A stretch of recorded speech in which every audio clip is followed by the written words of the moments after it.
Grieve दशकंधर कहते हैं।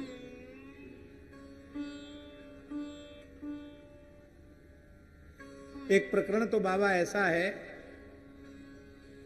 कि जब लंका कांड की बात है वाल्मीकि रामायण के अनुसार, जब राम रावण द्वंद्व युद्ध हो रहा था, राम जी जमीन पर खड़े हैं, रणभूमि में खड़े हैं, और विशाल स्वर्ण में रथ पर रावण अपने पूरे पराक्रम के साथ, वैभव के साथ विराजमान है। ये देख के बंदर भालू बहुत दुखी हो गए, विभीषण जी दुखी हो गए, राम जी के पास कोई वाहन नहीं है। सबके कष्ट को देख करके हनुमान जी आए, बोले जैसे भगवान नारायण का वाहन गरुड़ जी हैं, ऐसी प्रभु मैं आपका वाहन हूं, आप मेरे कंधे पर बैठिए। राम जी को कंधे पर बिठा लिया, झांकी का दर्शन करें। स्वर्ण शैलाभ देहम, स्वर्ण शैलाभ देह हनुमान जी महाराज हैं, और नीलमणि की कांति को लज्जित करने वाले रघुनाथ जी ऊपर बैठे हैं। पीतांबर फहरा रहा है, राम जी के चरण तल हनुमान जी ने हाथ में पकड़ रखे हैं। राम जी डोरी को कान तक खींचकर धनुष पर प्रत्यंचा चढ़ाकर वाण वर्षा कर रहे हैं। अब हनुमान जी तो अष्ट सिद्धि नवरिद्धि के दाता हैं। हनुमान जी विराट हो गए, रावण छोटा सा हो गया उनके सामने। रावण को बड़ा गुस्सा आया।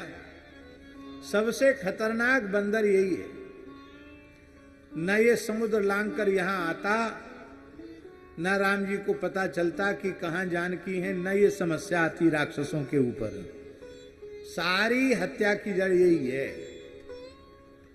इसलिए राम जी से युद्ध छोड़कर वो हनुमान जी से युद्ध करने लग गया। देखो युद्ध में महाराज जी, रथी का रथी के साथ युद्ध होता है, घोड़े के साथ लड़ाई थोड़ी होती है, हाथी के साथ लड़ाई थोड़ी होती है। राम जी का बाण हनुमान जी बने, हनुमान जी उसकी बाण वर्षा को अपने युद्ध कौशल से बचाने लगे, एक एक बाण रावण का व्यर्थ करने लगे। तब रावण ने अभिमंत्रित करके 3 अमोघ बाण मंत्र से मंत्रित करके हनुमान जी के ऊपर छोड़े, और वो मंत्र से प्रेरित बाण हनुमान जी बचा न सके, तो हनुमान जी के ललाट में धस गए। हनुमान जी ने बाएं हाथ से उनको निकाल दिया, फेंक दिया, रक्त झरने लग गया, राम जी के चरणों पर गिरा। भला अपने सेवक का यह कष्ट राम जी कैसे देख सकते हैं? हाँ। अब राम जी को रोष प्रकट हुआ, और महाराज जी वाल्मीकि प्रमाण है, केवल एक मुहूर्त में, मुहूर्त माने 48 मिनट, पूरा 1 घंटा भी नहीं बाबा, मात्र 48 मिनट में भगवान श्री राम ने इतना प्रचंड युद्ध किया रावण के साथ।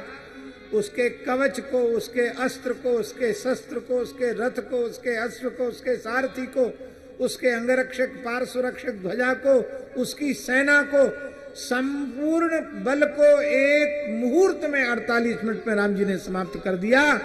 निहत्था रावण अकेला युद्ध के मैदान में खड़ा था। सोचने लग गया, इतना प्रचंड पराक्रमी, ओहो मेरी कल्पना में नहीं था। मैंने तीनों लोकों पर विजय की, लेकिन ऐसा पराक्रमी मैंने कहीं देखा नहीं। लेकिन हमने सुना था मारीच के द्वारा, एष विग्रहवान धर्मः, राम जी मूर्तिमान धर्म हैं, लेकिन इनमें तो धर्म दिखाई नहीं पड़ता।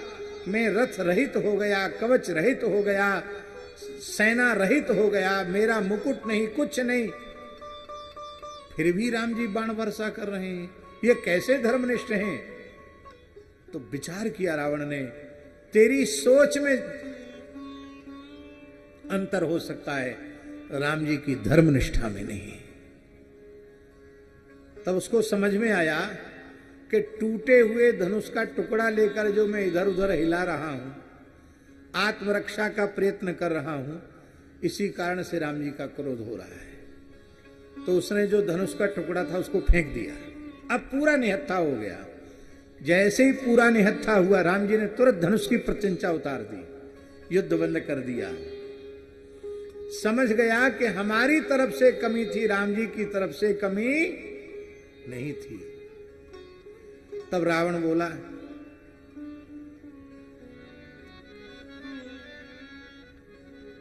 रावण नहीं, राम जी बोले, हे दशग्रीव, मैं जानता हूं तुम आज के युद्ध में बहुत अधिक श्रांत हो चुके हो।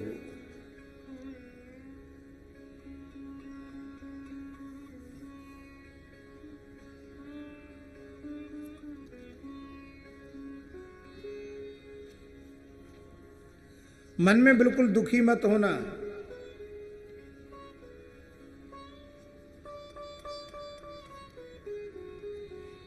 देखो, युद्ध में सदा जय किसी की नहीं होती है। बड़े बड़े बलवानों की भी युद्ध में पराजय हो जाती है।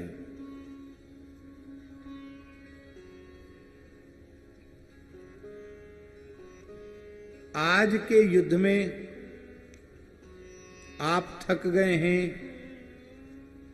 इसलिए आप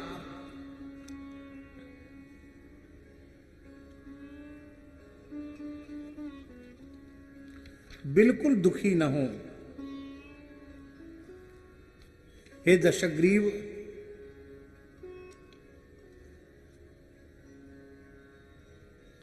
मैं जानता हूं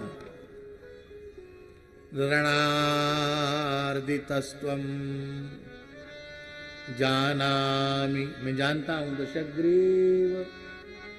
क्या जानते हो? रणार्दितस्त्वं, तुम रण में बहुत थक गए हो। जाओ, मैं तुम्हें प्राणदान देता हूं। जाओ, महलों में विश्राम करो, औषधि का सेवन करो। यदि कल तक स्वस्थ हो जाएं, तो रणभूमि में दशरथ नंदन राम आपके स्वागत के लिए उत्सुक है। आप कल फिर से पधारें। ये किससे बोल रहे हैं राम जी? जिसने जानकी जी का अपहरण किया, उस रावण के साथ इतनी मीठी बात कर रहे हैं। रावण मन ही मन सोचने लगा कि शरीर तो पता नहीं कब रहेगा, पर राम जी ने अपने रामत्व से आज ही मुझे मार दिया। बैरिऊ राम बड़ाई करहीं, मैं सीधे मुंह बात नहीं करता और ये मेरा इतना आदर करते हैं। कोई तो राम जी का भक्त होकर धन्य हुआ होगा, मैं राम जी का शत्रु होकर भी धन्य हो गया। ऐसे राम जी हैं। राम जी किसी से कठोर नहीं बोलते। लिख लें राम जी के बोलने में कितने गुण हैं। राम जी मृदुभाषी हैं, राम जी मधुभाषी हैं, राम जी शिष्टभाषी हैं, राम जी अनुशिष्ट भाषी हैं, राम जी मिष्ट भाषी हैं, राम जी ऋतभाषी हैं, राम जी मित भाषी हैं। वो सोचते हमसे पहले राम राम किया ही नहीं, हम क्यों करें राम राम? हम तो अमुक हैं तमुक हैं, पहले हमें दंडोत करें तब हम दंडोत करेंगे। पर हमारे श्री रघुनाथ जी इतने सरल हैं बाबा, अपरिचित व्यक्ति को अपनी तरफ से पहले ही से बंधन कर लेते। आओ भैया, नमस्कार, आइए, पधारिए। राम जी पूर्वभाषी हैं, राम जी अपूर्वभाषी हैं। अपूर्वभाषी माने राम जी की वाणी जो सुन लेता उसको लगता ऐसी मीठी वाणी आज तक कभी सुनी नहीं, इसके पहले नहीं सुनी। कितना मीठा बोलते हैं। अरे जीवित मनुष्य की बात जाने दीजिए, मुर्दे के कान में राम जी की वाणी पड़ जाए तो उसमें प्राणों का संचार हो जाए। गोस्वामी जी के शब्दों में, मृतक जियावनी गिरा सुहाई, मृतक जियावनी गिरा सुहाई, श्रवण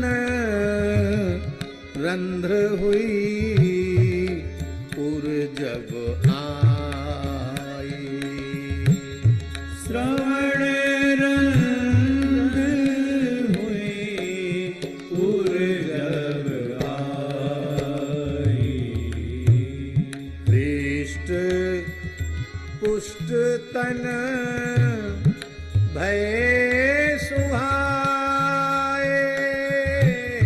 हृष्ट पुष्ट तन भय सुहाए, मानहु अवहि भवन ते आए, मानहु अवहि भवन ते आए।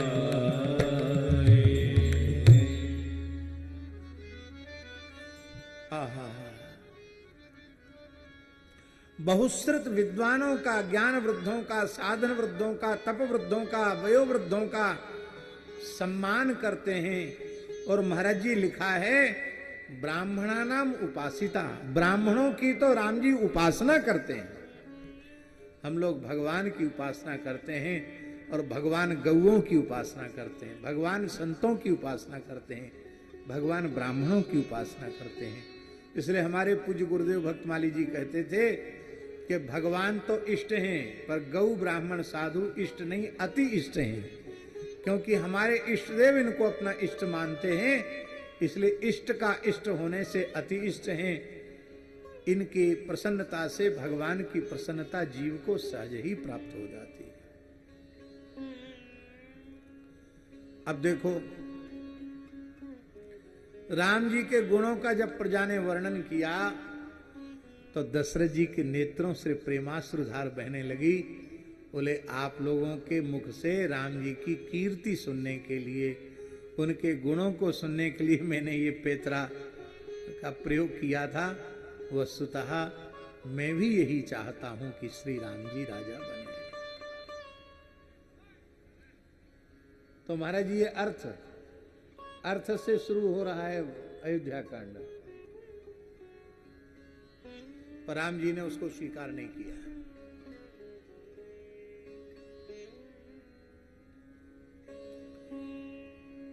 वनवास को भगवान ने स्वीकार किया।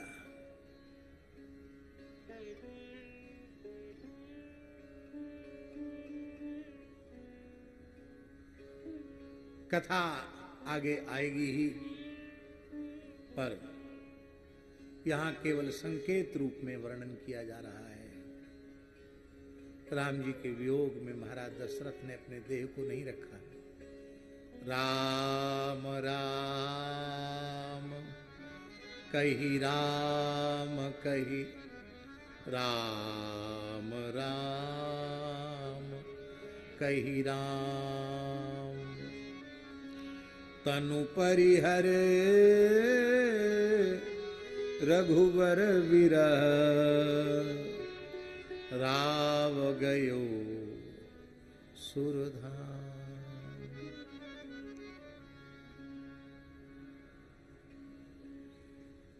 वशिष्ठ जी की आज्ञा से भरत जी को बुलाया गया।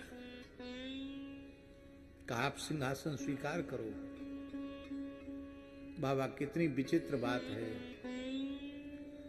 तीनों माताएं कह रही, कैकेयी ने तो वर ही मांगा है, कौशल्या जी बारंबार आग्रह कर रही, बिल्कुल अनुचित नहीं है, धर्म और न्याय के सर्वथा अनुरूप में कह रही हूं, तुम्हारा और पूरी प्रजा का हित इसी में है कि सिंहासन सूना नहीं रहना चाहिए। राम जी भी प्रसन्न है इस बात को लेकर के, तुम राजा बन जाओ। आठों मंत्री समर्थन कर रहे हैं।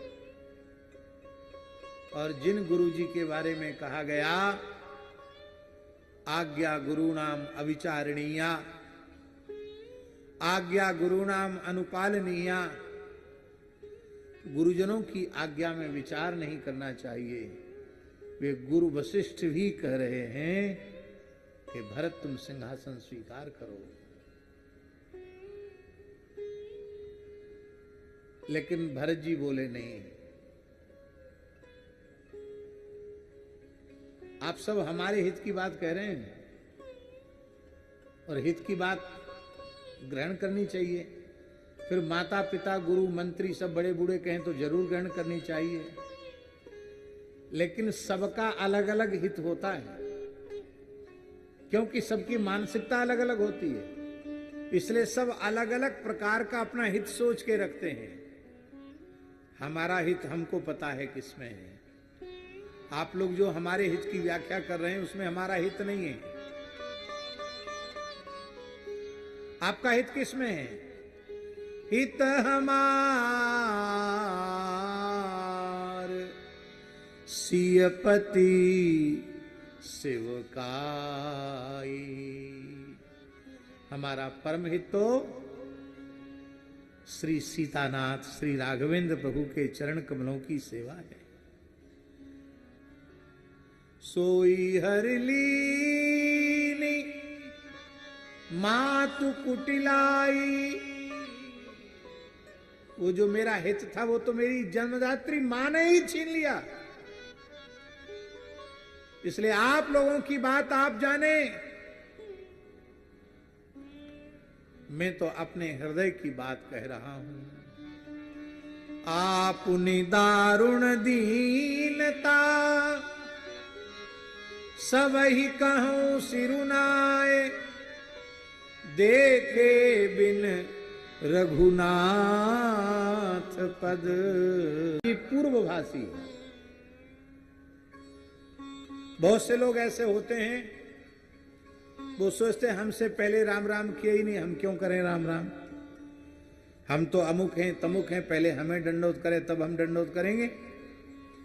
पर हमारे श्री रघुनाथ जी इतने सरल हैं बाबा, अपरिचित व्यक्ति को अपनी तरफ से पहले ही से बंधन कर लेते। आओ भैया नमस्कार, आइए पधारिए। राम जी पूर्वभाषी हैं, राम जी अपूर्वभाषी हैं। अपूर्वभाषी माने राम जी की वाणी जो सुन लेता उसको लगता ऐसी मीठी वाणी आज तक कभी सुनी नहीं, इसके पहले नहीं सुनी। कितना मीठा बोलते हैं। अरे जीवित मनुष्य की बात जाने दीजिए, मुर्दे के कान में राम जी की वाणी पड़ जाए तो उसमें प्राणों का संचार हो जाए। गोस्वामी जी के शब्दों में, मृतक जियावनी गिरा सुहाई। मृतक जियावनी गिरा सुहाई। श्रवण रंध्र हुई उर जब आई। श्रवण रंध्र हुई उर जब आई। हृष्ट पुष्ट तन भय सुहाए। हृष्ट पुष्ट तन भय सुहाए। मानहु अवहि भवन ते आए। मानहु अवहि भवन ते आए।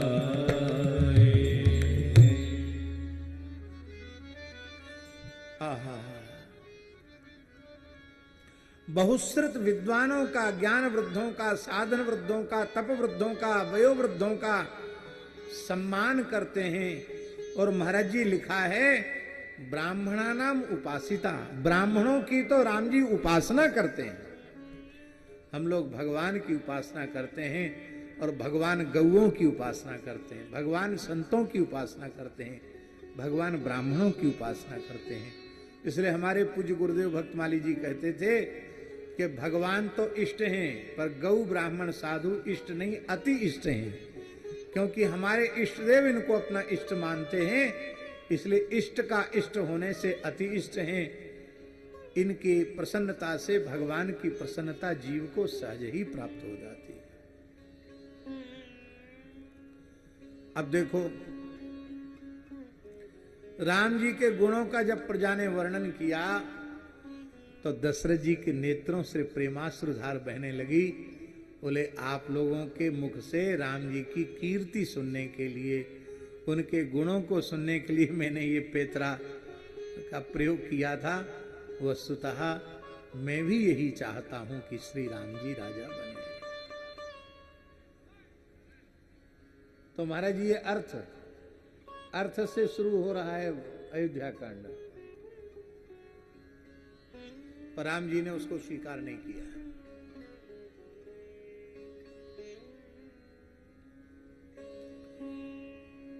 वनवास को भगवान ने स्वीकार किया।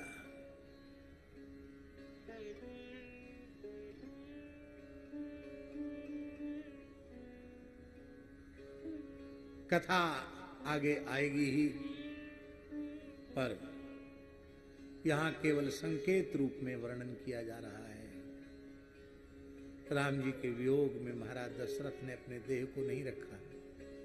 राम राम कही राम कही, राम राम कही राम, तनु परिहर रघुवर विरह, राव गयो सुरधाम।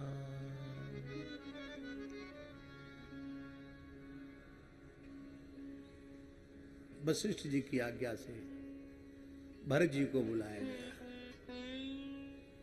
कहा, आप सिंहासन स्वीकार करो।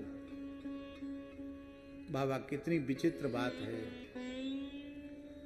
तीनों माताएं कह रही, कैकेयी ने तो वर ही मांगा है, कौशल्या जी बारंबार आग्रह कर रही, बिल्कुल अनुचित नहीं है, धर्म और न्याय के सर्वथा अनुरूप में कह रही हूं, तुम्हारा और पूरी प्रजा का हित इसी में है कि सिंहासन सूना नहीं रहना चाहिए।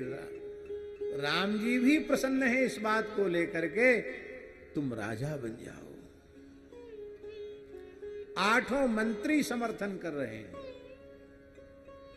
और जिन गुरु जी के बारे में कहा गया, आज्ञा गुरुणाम अविचारणीया, आज्ञा गुरुणाम अनुपालनीया, गुरुजनों की आज्ञा में विचार नहीं करना चाहिए।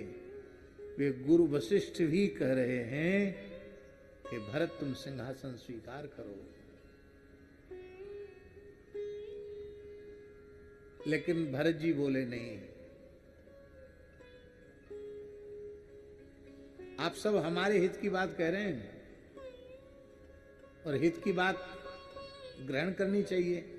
फिर माता पिता गुरु मंत्री सब बड़े बूढ़े कहें तो जरूर ग्रहण करनी चाहिए, लेकिन सबका अलग अलग हित होता है, क्योंकि सबकी मानसिकता अलग अलग होती है। इसलिए सब अलग अलग प्रकार का अपना हित सोच के रखते हैं। हमारा हित हमको पता है किसमें है। आप लोग जो हमारे हित की व्याख्या कर रहे हैं उसमें हमारा हित नहीं है। आपका हित किसमें है? हित हमार सियपति शिवकाई। हमारा परम हित तो श्री सीतानाथ श्री राघवेंद्र प्रभु के चरण कमलों की सेवा है। सोई हर लीनी मातु कुटिलाई। वो जो मेरा हित था वो तो मेरी जन्मदात्री मां ने ही छीन लिया। इसलिए आप लोगों की बात आप जाने, मैं तो अपने हृदय की बात कह रहा हूं। आपनी दारुण दीनता सब ही कहूं सिरुनाए। देखे बिन रघुनाथ पद जिय की जरनी न जाए। इसलिए प्रातः काल होते ही मैं चित्रकूट के ऊपर, हमारे श्री रघुनाथ जी इतने सरल हैं बाबा, अपरिचित व्यक्ति को अपनी तरफ से पहले ही से वंदन कर लेते। आओ भैया नमस्कार, आइए पधारिए। राम जी पूर्वभाषी हैं, राम जी अपूर्वभाषी हैं। अपूर्वभाषी माने राम जी की वाणी जो सुन लेता उसको लगता ऐसी मीठी वाणी आज तक कभी सुनी नहीं, इसके पहले नहीं सुनी। कितना मीठा बोलते हैं। अरे जीवित मनुष्य की बात जाने दीजिए, मुर्दे के कान में राम जी की वाणी पड़ जाए तो उसमें प्राणों का संचार हो गया। गोस्वामी जी के शब्दों में, मृतक जियावनी गिरा सुहाई, मृतक जियावनी गिरा सुहाई, श्रवण रंध्र हुई पुर जब आई, श्रवण रंध्र हुई पुर जब आई, पृष्ठ पुष्ट तन भय सुहाए, हृष्ट पुष्ट तन भय सुहाए, मानहु अवहि भवन ते आए, मानहु अवहि भवन ते आए। आहा। बहुश्रुत विद्वानों का, ज्ञान वृद्धों का, साधन वृद्धों का, तप वृद्धों का, वयो वृद्धों का सम्मान करते हैं। और महाराज जी लिखा है, ब्राह्मणा नाम उपासिता, ब्राह्मणों की तो राम जी उपासना करते हैं। हम लोग भगवान की उपासना करते हैं और भगवान गौओं की उपासना करते हैं, भगवान संतों की उपासना करते हैं, भगवान ब्राह्मणों की उपासना करते हैं। इसलिए हमारे पूज्य गुरुदेव भक्तमाली जी कहते थे कि भगवान तो इष्ट हैं पर गौ ब्राह्मण साधु इष्ट नहीं, अति इष्ट हैं। क्योंकि हमारे इष्ट देव इनको अपना इष्ट मानते हैं, इसलिए इष्ट का इष्ट होने से अति इष्ट हैं। इनकी प्रसन्नता से भगवान की प्रसन्नता जीव को सहज ही प्राप्त हो जाती है। अब देखो, राम जी के गुणों का जब प्रजा ने वर्णन किया तो दशरथ जी के नेत्रों से प्रेमाश्रुधार बहने लगी। बोले, आप लोगों के मुख से राम जी की कीर्ति सुनने के लिए, उनके गुणों को सुनने के लिए मैंने ये पेतरा का प्रयोग किया था। वस्तुतः मैं भी यही चाहता हूं कि श्री राम जी राजा बने। तो महाराज जी, ये अर्थ से शुरू हो रहा है अयोध्या कांड, पर राम जी ने उसको स्वीकार नहीं किया।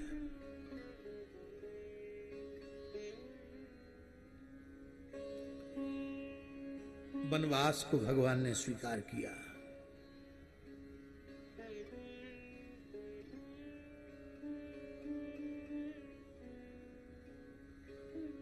कथा आगे आएगी ही, पर यहां केवल संकेत रूप में वर्णन किया जा रहा है। राम जी के वियोग में महाराज दशरथ ने अपने देह को नहीं रखा। राम राम कही राम कही, राम राम कही राम, तनु परिहर रघुवर विरह, राव गयो सुरधाम।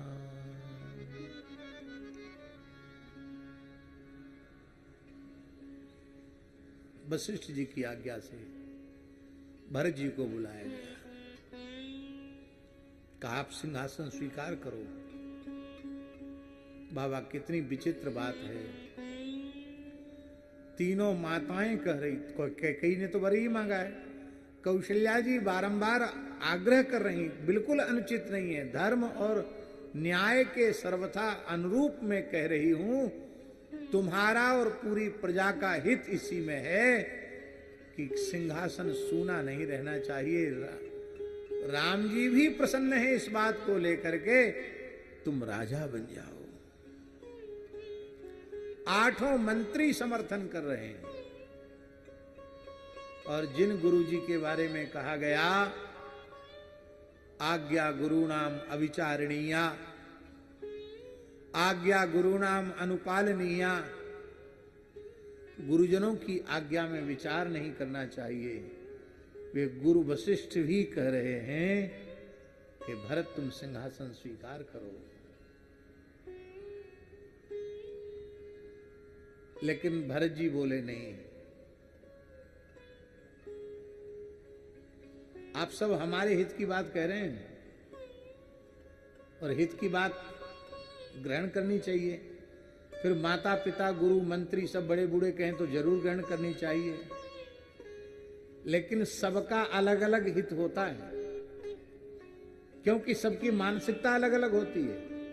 इसलिए सब अलग अलग प्रकार का अपना हित सोच के रखते हैं। हमारा हित हमको पता है किसमें है। आप लोग जो हमारे हित की व्याख्या कर रहे हैं उसमें हमारा हित नहीं है। आपका हित किसमें है? हित हमार सियपति शिवकाई। हमारा परम हित तो श्री सीतानाथ श्री राघवेंद्र प्रभु के चरण कमलों की सेवा है। सोई हरलीनी मातु कुटिलाई। वो जो मेरा हित था वो तो मेरी जन्मदात्री मां ने ही छीन लिया। इसलिए आप लोगों की बात आप जाने, मैं तो अपने हृदय की बात कह रहा हूं। आपने दारुण दीनता सब ही कहूं सिरुनाए, देखे बिन रघुनाथ पद, जिय की जरनी न जाए। इसलिए प्रातः प्रेम कहते किसको है?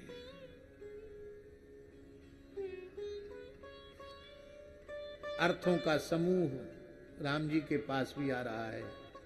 अष्ट प्रकृति होती है राजा की, सारी प्रकृति राम जी के पास, राम जी नकार रहे हैं। भरत जी के पास अरे भरत जी नकार रहे हैं।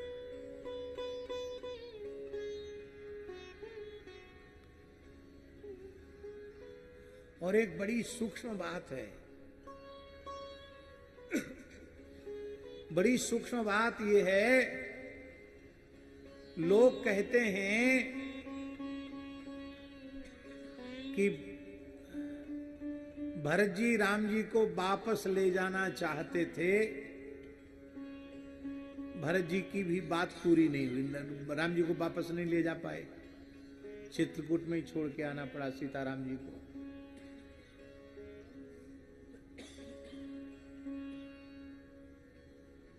और राम जी की सत्य प्रतिज्ञा है, राम जी नहीं गए, भरत जी को जाना पड़ा वापस। लेकिन बड़ी सूक्ष्म बात यह है बाबा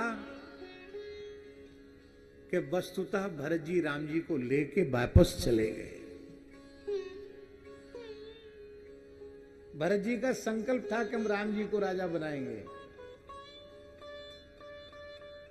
तो भरत जी ने नंदिग्रामे करो द्राज्यम भरता गमन कांक्षया, महर्षि वाल्मीकि कह रहे हैं, पूरा राज सिंहासन बनाया है और श्री पादुका जी को विराजमान किया है।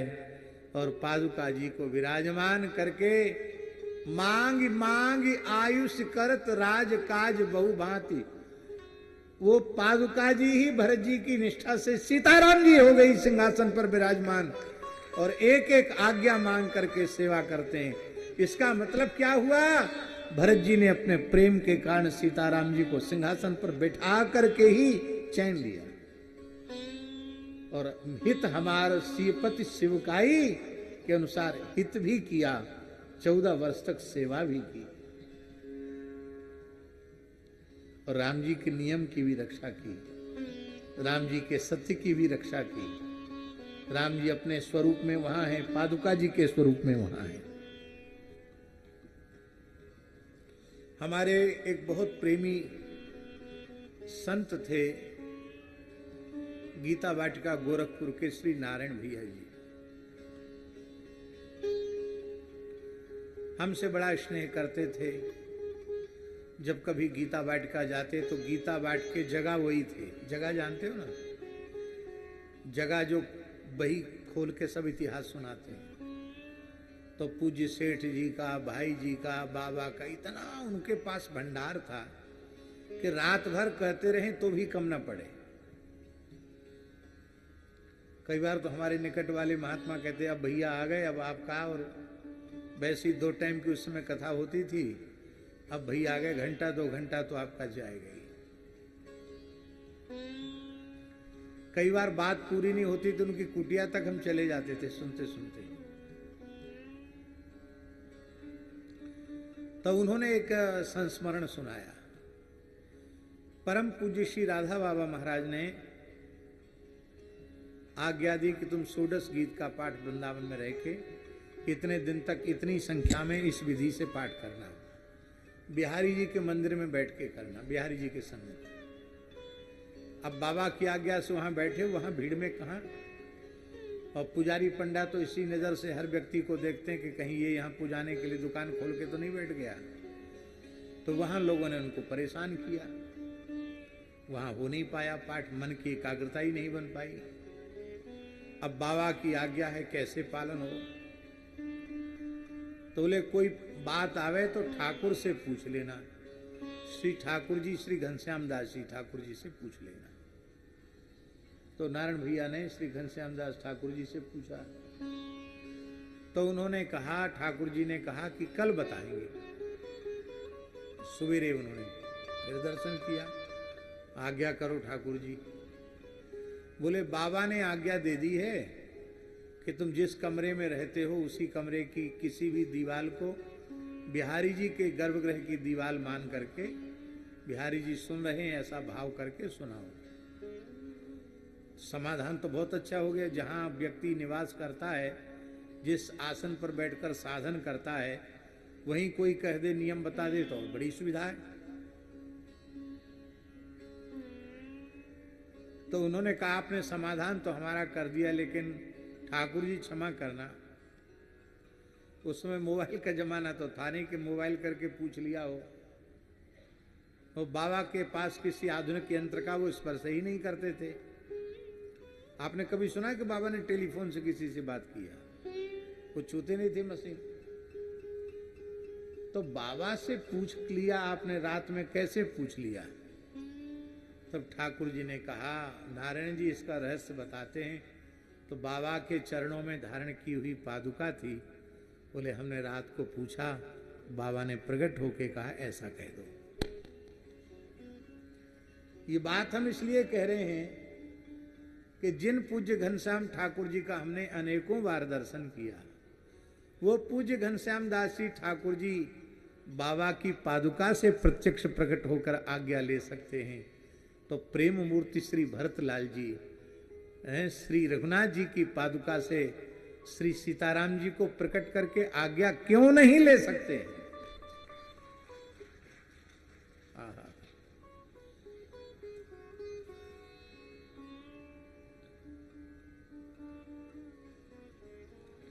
भरत चरित करने तुलसी जे सादर सुनई, सीय राम पद प्रेम अवश्य होय भव रस विरति। तो अर्थ संघा नाम में अयोध्या कांड पूर्ण हो गया, बाल वर्णा नाम में बालकांड, और अर्थ संघा नाम में अयोध्या कांड। और बाबा बड़ी विचित्र बात है महाराज जी, बाल कांड का अक्षर भी बा से हो रहा है और अयोध्या कांड का आरंभ भी अ से हो रहा है, तो अर्थ संघा नाम। अब कौन कांड आया? अरण्य। अरण्य में समस्त रस हैं, शांत रस भी है, मुनियों के यहां भगवान जा रहे हैं वो शांत रस है। दास रस सुतीक्षण जी में है महाराज जी, दास रस भी है, सख्य रस भी है, सबरी आतिथ्य कर रही है, वात्सल्य रस भी है। और कहां तक कहें, अरण्य कांड में बीभत्स रौद्र भयानक ये रस भी है। खरदूषण आदि के वध के समय, त्रसरा आदि के वध के समय, शूर्पणखा के नाक कान कटने के समय बीभत्स रौद्र भयानक रस भी है।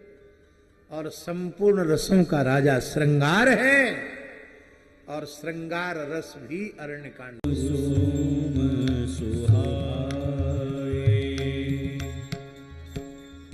ये भी कह सकते थे, एक बार बहु कुसुम, बहु कुसुम कह सकते थे कि नहीं, बहुत प्रकार के फूल, लेकिन बहु कहने में उतना रस नहीं था जिसमें चुनी। चुनी में बड़ा रस है। किशोरी जी के चरण में कौन सा पुष्प पायल के रूप में अच्छा लगेगा? किशोरी जी की कटी में कौंधनी के रूप में कौन सा पुष्प अच्छा लगेगा? किशोरी जी के कंगनों के रूप में कौन से पुष्प अच्छे लगेंगे? बाजूबंद के रूप में कौन से पुष्प अच्छे लगेंगे? नथ के रूप में कौन सा पुष्प अच्छा लगेगा? कुंडलों के रूप में कौन सा पुष्प अच्छा लगेगा? बिंदी के रूप में कौन सा पुष्प अच्छा लगेगा? ये एक एक पुष्प को देख रहे हैं, फिर क्रमशः उसको चुन रहे हैं। एक बार चुनी कुसुम सुहाए, एक बार चुनी कुसुम सुहाए, निज कर भूषण राम बनाए, निज कर भूषण राम बनाए, सीतहि पहिराए प्रभु सादर, सीतहि पहिराए प्रभु सादर, बैठे हटिक शिला पर सुंदर, बैठे फटिक शिला पर सुंदर, एक बार चुनी कुसुम सुहाए, एक बार चुनी कुसुम सुहाए। बाबा गीतावली में, आज गीतावली का पाठ छूट गया। आहा।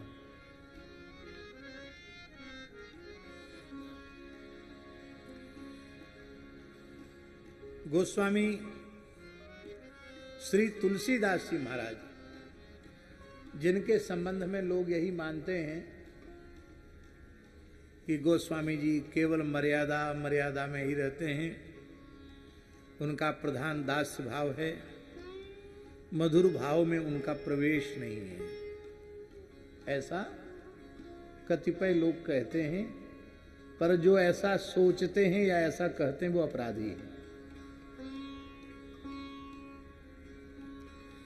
श्री ठाकुर जी अपने स्वभाव से ही परिपूर्ण हैं।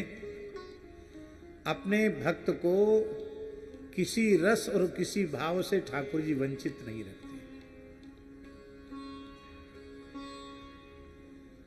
हाँ, राम जी की जो मधुराति मधुर रहस्यात्मक लीलाएं हैं, उन लीलाओं के श्रवण के सब जीव अधिकारी नहीं है, इसलिए गोस्वामी जी ने उनका संगोपन किया। लेकिन सर्वथा न कहा हो ये नहीं। अब क्यों न हो महाराज जी, भक्तमाल ग्रंथ की पूर्णता का जो भंडारा वृंदावन में हुआ था, नाभाजी ने भंडारा किया और गोस्वामी तुलसीदास जी को भक्तमाल का सुमेरु के रूप में निश्चित किया। उस समय नाभाजी आग्रह पूर्वक गोस्वामी जी को रेवासा धाम ले गए थे, ऐसा इतिहास में प्रमाण है। और गोस्वामी तुलसीदास जी महाराज श्री अग्रदेवाचार्य जी की सन्निधि में 4 महीने विराजे रेवासा धाम। कितने महीने? तो मधुर रस के इतने महान रसिक आचार्य की सन्निधि में 4 महीने सत्संग किया हो और उनके भीतर वो भाव वो रस ना आया हो, कैसे संभव है? अब हम गोस्वामी जी की लेखनी में श्रृंगार रस का वर्णन सुना रहे हैं।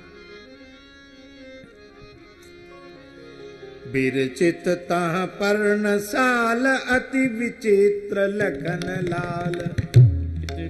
पर्णसाल अति विचित्र लखन लाल। बिरचित तह पर्णसाल अति विचित्र लखन लाल। बिरचित तह पर्णसाल अति विचित्र लखन लाल। तह माने कहा? चित्रकूट में। बिरचित तह पर्णसाल अति विचित्र लखन लाल। बिरचित तह पर्णसाल अति विचित्र लखन लाल। निवसत जहाँ नित कृपालु राम जानकी। निवसत तह अति कृपाल राम जानकी। निवसत जहाँ नित कृपालु राम। एक बार चुनी को सुम सुहाए। एक बार चुनी को सुम सुहाए। ये भी कह सकते थे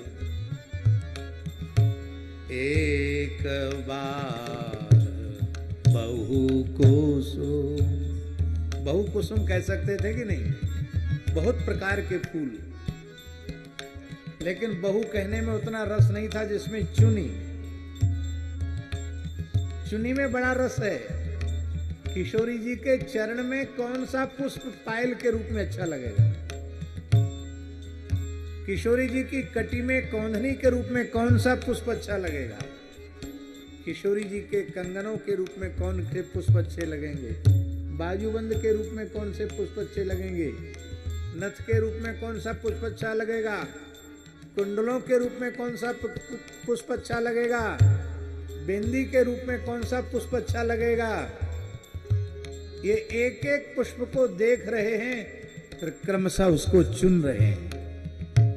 एक बार चुनी कुसुम सुहाए। एक बार चुनी कुसुम सुहाए। निज कर भूषण राम बनाए। निज कर भूषण राम बनाए। सीतहि पहिराए प्रभु सादर। सीतहि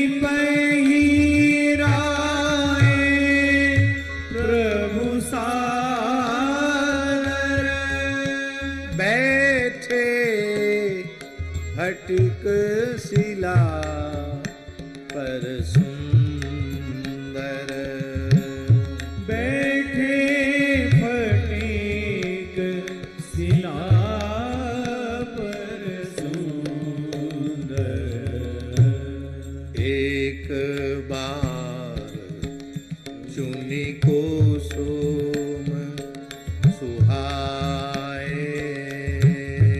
एक बार चुनी को सोम सुहाए।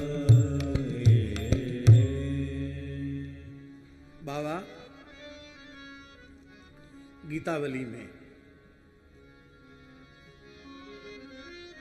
आज गीतावली का पाठ छूट गया। आहा।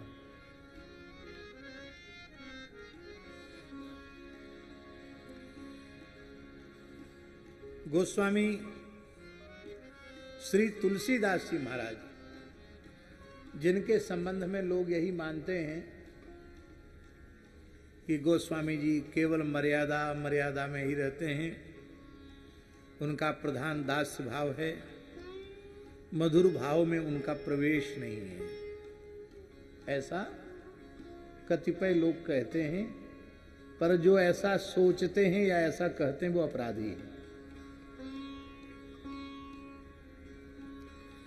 श्री ठाकुर जी अपने स्वभाव से ही परिपूर्ण हैं, अपने भक्त को किसी रस और किसी भाव से ठाकुर जी वंचित नहीं रखते।